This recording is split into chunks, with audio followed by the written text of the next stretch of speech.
Un chauffard de 25 ans, ivre et drogué, a percuté un jeune homme de 18 ans à Beauvais, Oise, samedi 7 septembre, près du centre-ville. Voici ce que l'on sait.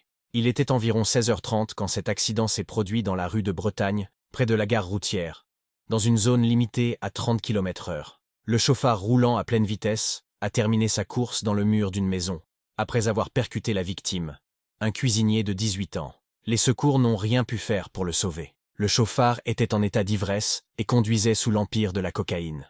Les analyses toxicologiques issues des prélèvements réalisés sur le conducteur ont révélé un taux d'alcool de 2,71 grammes par litre de sang, ainsi que la présence de cocaïne, détaille le procureur de la République.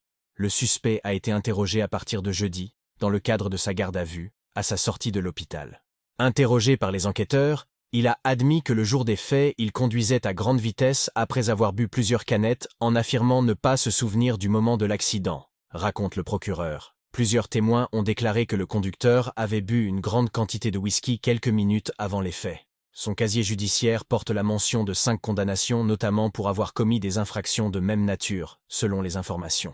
Le jeune chauffard a été mis en examen des chefs d'homicide involontaire, aggravé par la conduite sous l'empire d'un état alcoolique, d'usage de produits stupéfiants, et malgré la suspension du permis de conduire, blessures involontaires aggravées par les mêmes circonstances et défaut de maîtrise. 5 mentions figurent déjà à son casier judiciaire, notamment pour des infractions de même nature. L'enquête est menée par le service local de police judiciaire du commissariat de Beauvais.